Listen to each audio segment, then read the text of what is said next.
Hi යාළුවනේ, ඉතින් කොහොමද? මම අද වීඩියෝ එකක් ගේන්න කල්පනා කරා මේ වගේ. මේක ලූවර් කෑල්ල හදලා සම්පූර්ණ ජනේලෙට ගහලා වැඩ ඉවර වෙනකන් වීඩියෝ තියෙනවා. ඉතින් හැමෝම බලන්න, බුදුසරණ වීඩියෝ ඉවර වෙනකම් බලන්න. මක්කේ හත්තලාමේ කරන්නේ කඩක් කරන්න නැතුව ඈනුන් ඇරේ කම්මැලි කමට කම්මැලි අප්පා. වැඩක් කරන්න නැහැ ගීතන කියට එන අම්මැලි. අපි හදමු අර ජනෙල් ෆ්‍රේම් ටිකේ ඩිසයින් ටික. කොහෙද බෑ අප්පා යකඩන ගේන්නත් ඕන, ලී කෑලි ටික කපන්නත් ඕන. යකඩන ගේන්න කොහෙවත් යන්න ඕනේ නෑනේ. යකඩන තියෙන මං හොයලා දෙන්නම්. නැහැ යකඩන නැහැ ඉවරයි. මං ගේන්නම්. ඩී ටික ගන්නකො මං අරන් එන්න යකඩන. හදමු මේ ටික හදමු. නිකන් ඉන්නේ. යකඩන ගේන්න ඕන, ලී ටික කපා. ඩී ටික කපන්න මං යකඩන අරන් එන්නම් ගිහිල්ලා. කම්මැලි අප්පේ උනාට. අරගන්න. මේ ඩී ටිකනේ තියෙන්නේ මෙතන තියෙන ටිකනේ. ඊයා. නැගිටින්. මේ ගෑනුත් එක්ක නැසික් නැගිටින්. නිකන් ඉන්නේ නැති වань. නැගිටින්. ඩී කෑටි කපලා ගන්න. ගෙදර ඉන්න බැරුව මෙතනට ආවා ඒත් එහෙම. නිකන් ඉඳලා හරියන්නේ නැහැ. වැඩ කරන්න පුළුවන් කාලේ තියෙන ටිකයි. ඒකත් කරලා දාන්න බෑ. ඒ පාර ලී ටික ගන්න කිව්වා විට කොටන්න පටන් ගත්තා. එහෙම තමයි විතක් එහෙම කාලා පොඩ්ඩක් වැඩේ කරන්න ඕන. ඉතින් වාඩි වෙලා ඉන්න කොටයි විට කන කොටයි දවස ඉවරයිනේ. වැඩ කරන්න වෙන්නේ. මමනේ වැඩේ කරන්නේ.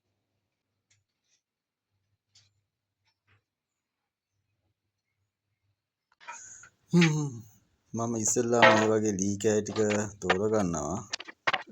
තෝරගෙන මගේ නෝන මේ ගාඩ් කෑල්ල හයි කරනවා. එතකන් ලී කෑ ටික තෝරගත්තා.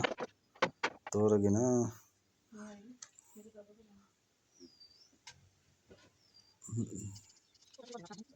නෝනට හරියට බෑ ඒ වැඩේ. මම ගාඩ් එකත් හයි කරගෙන ලී කෑලි ටික කපා ගමු අපි දැන් ඈ.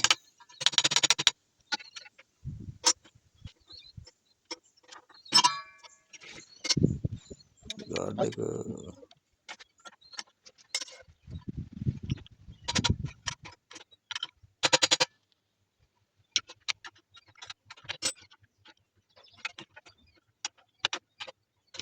මේ ගාඩ් එක හරියට ගානට තියා ගන්න ඕනේ යාළුවනේ. හරියට නැත්තම් අඟලට කපා ගන්න. අඟලේ පරි ටිකක් යන්නේ මේකට. අඟලට කපා ගන්න අපි ගාඩ් එක මේ විදියට තියලා හදා ගන්න ඕනේ ඉස්සෙල්ලා. මේ විදියට සකස් කරගෙන අපි දැන් අඟලට පරි ටික කපා ගමු එහෙනම් යාළුවනේ. හරි.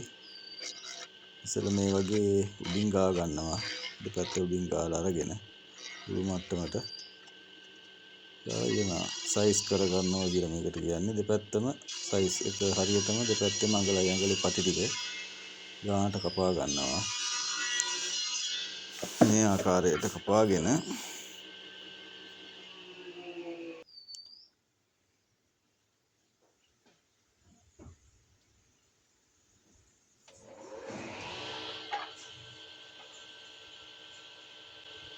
මම කැමරා පොඩ්ඩක් දුරස් කරගත්තා. මැෂින් එක ටිකයිනේ පේන්නේ. සම්පූර්ණ පේන්න ඕන නිසා මැෂින් එක දැන් දුර ඉඳන් තව විකේතයක් කපා ගන්න තියෙන අපිට පටි කෑලි පැක් යනවනේ. මේ විදිහට ගාගෙන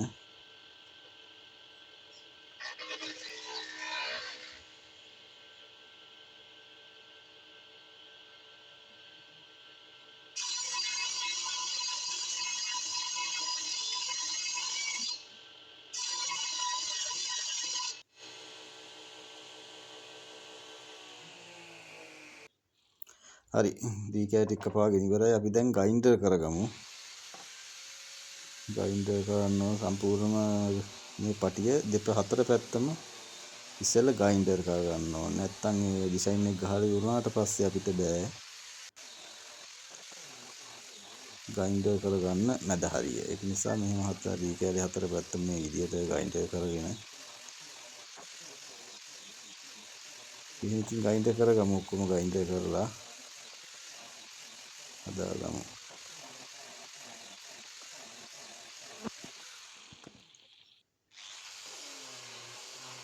ඔයාලට පොඩ්ඩක් පේනවද හින්දා මම ලං කරගත්තා. මම හතර පැත්තම ග්‍රයින්ඩර් කරගමු.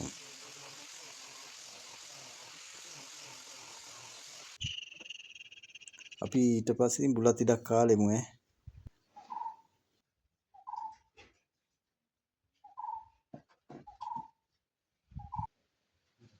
ගාන වේටි කපලි ඉවර කරන්න අප්පයි.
හරි යාළුවනේ එහෙනම් දැන් තියෙන්නේ පටි කෑලි ටික හදාගෙන එන ගහන්න උමනා තැන් වලින් හරියට විද ගන්න ඈ. ඒක විදගෙන එන ගහන්න තියෙන්නේ. අපි එහෙනම් විදිමු. මේ තියෙන්නේ ග්‍රිල් එක.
හරි. එකත් විද ගත්තා. දැන් තියෙන්නේ ගම් ටිකක් හදාගෙන එන ගහ ගන්න ඈ.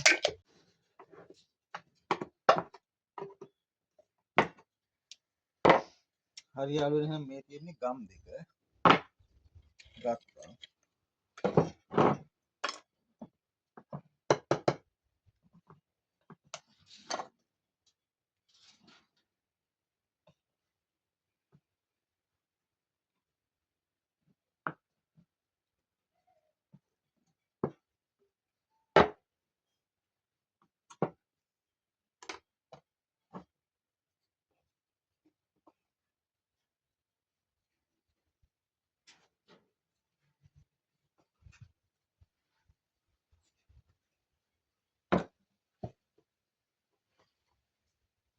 මේක තමයි ඉපිපිස් ගම් කියන්නේ. ඉපිපික්ස්.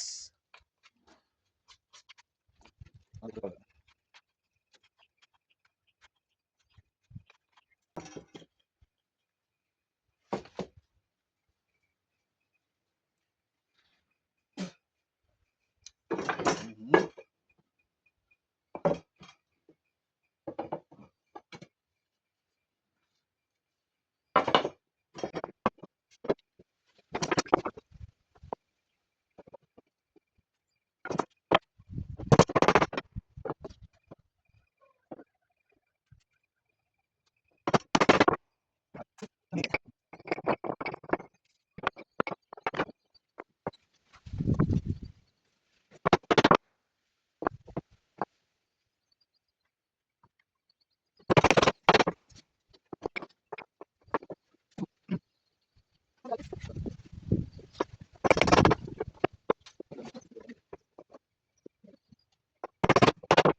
මෙන්න මේක මේ ඇවිල්ලා ජනෙල් උඩ ලූවර් කොටුවට ගහන ඩිසයින් එකක්.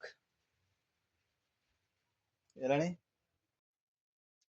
ඔන්න යාළුවනේ අපි ඊයේ හදාගත්ත ටැග් එක දැන් ගයින්ටර් කරලා රවුටර් කරගන්න යන්නේ. අපි ඒ ටික ගයින්ටර් කරලා රවුටර් කරගමු.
මේක තමයි යාළුවනේ රවුටරේ කියන්නේ.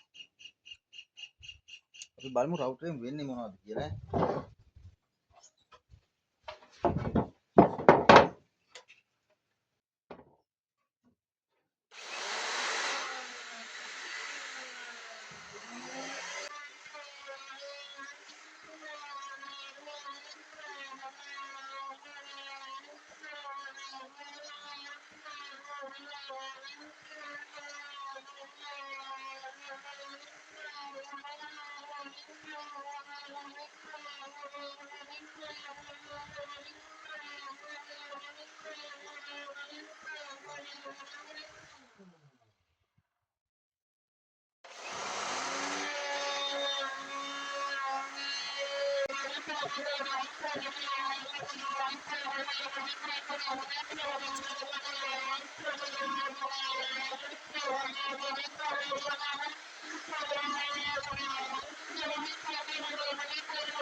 මෙන්න රවුටර් ගැහුවම පස්සේ වෙන දේ.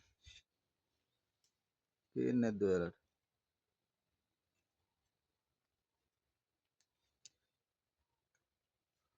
ඉතින් මේකේ වැඩ ටික ඉවර කරලාම දාමු නේද? හරි යාළුවනේ එහෙනම් අපි මේක හයි කරගමු.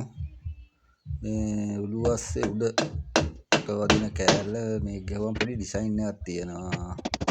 නිකන් ලූවර් ගහනවට වඩා අපි ඉස්සර දැන් මේකට කැටයම් පසාරු කැටයම් වගේ දේවල්නේ. දැන් මේ වගේ පොඩි ඩිසයින් එකක් හදලා ගහන්න වියදමත් අඩුයි. හැම දෙයකින්ම පහසුයි. පොඩි දී කෑලි ටිකක් යන්නේ. ඒ ටික අරගෙන මේ විදියට ටිකකින් ගැහුවම ගලවන්නත් බෑ කාටවත්. වියදම ගොඩක්ම අඩුයි.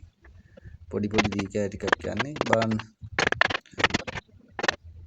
ලොකු පෙනුමක් තියෙනවා. සාමාන්‍යයෙන් ඔය කැටයන් දානවට වැඩිය ලූවර් දානවට වැඩිය පොඩි ඩිසයින් එකක් තියෙනව නේද? ඕක තමයි ඉතින් මම මේ වීඩියෝ එකකින් හදලා පෙන්වුවේ ඔයාලට. අපි නැවත වීඩියෝ එකකින් හමු වෙමු ඈ. මේ වගේ වීඩියෝ එකක් කරලා මම ඔයාලට ගේන්නම් ඈ. එහෙනම් බුදු සරණයි, ජය වේවා, පරිස්සමින් ඉන්න.